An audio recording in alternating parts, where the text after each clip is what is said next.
Assalamualaikum warahmatullahi wabarakatuh. Salam sejahtera untuk kita semua. Shalom, Om Swastiastu, Namo Buddhaya, dan salam kebajikan.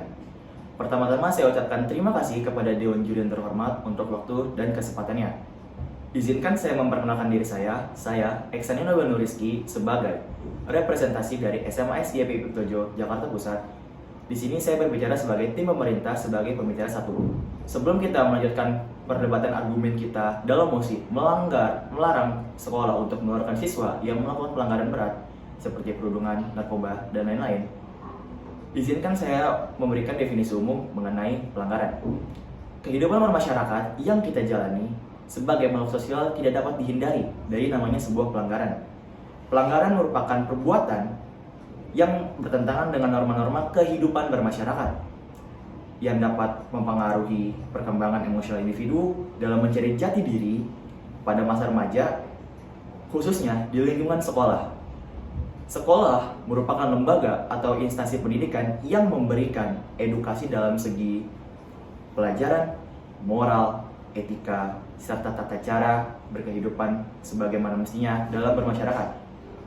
Tetapi perkembangan emosional dari masing-masing individu itu sendiri tentunya memiliki karakteristik dan sifat yang berbeda.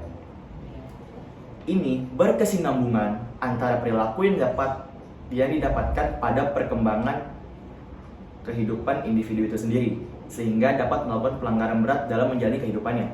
Dewan Juri yang terhormat, mengapa mosi ini sangat penting untuk kita bahas? Yang pertama, Indonesia merupakan negara dengan peringkat kelima dalam kasus pembunuhan tertinggi di dunia, dengan diantaranya itu adalah murid-murid. Menurut riset yang dilakukan oleh Programmer for International Student Assessment atau PISA. Yang kedua, dalam ranah pendidikan, sekitar 41% pelajar berusia 15 tahun di Indonesia mengalami kasus bullying dalam kurun waktu 1 bulan. Lalu yang ketiga, kasus bullying yang tercatat menurut Federasi Serikat Guru Indonesia sebanyak 80% terjadi dalam naungan Kementerian Pendidikan Kebudayaan Riset dan Teknologi atau Kemendikbudristek, dan 20% berada dalam naungan Kementerian Agama. Dari 3 faktor di atas, tentunya kita harus lebih baik dalam menanggulangi pelanggaran berat yang dapat dilakukan oleh siswa. Apalagi visi yang direalisasikan oleh Kemendikbud yaitu menghasilkan insan Indonesia yang cerdas dan kompetitif, insan kamil atau paripurna. Dengan adanya larangan sekolah untuk mengeluarkan siswa yang melakukan pelanggaran berat, kasus perundungan atau pembulian, saya menyatakan setuju dengan mosi ini. 1. Alasan saya setuju dengan mosi ini ada 3. Yang pertama, jika kita mengeluarkan siswa yang melakukan pelanggaran berat tanpa adanya toleransi atau perjanjian serta tidak adanya bimbingan dalam perkembangan emosional, maka individu tersebut akan bertindak semakin agresif dalam kehidupan bermasyarakat.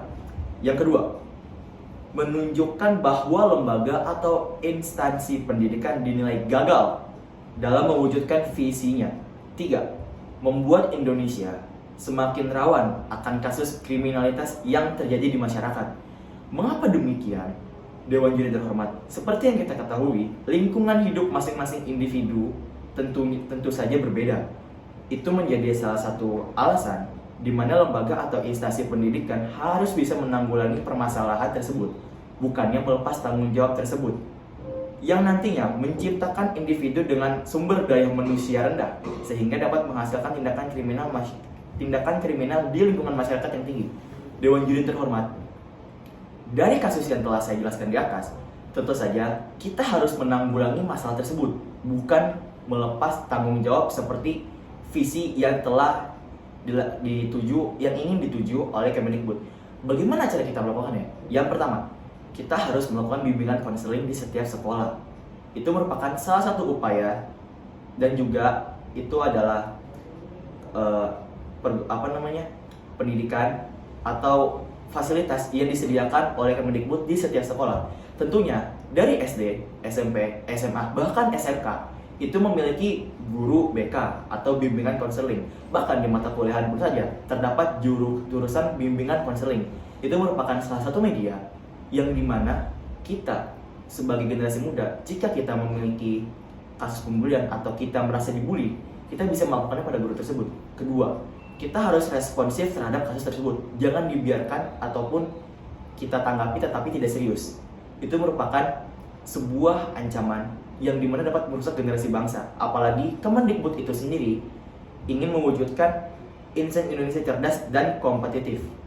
Maka dari itu, saya menyatakan setuju dengan mosi ini.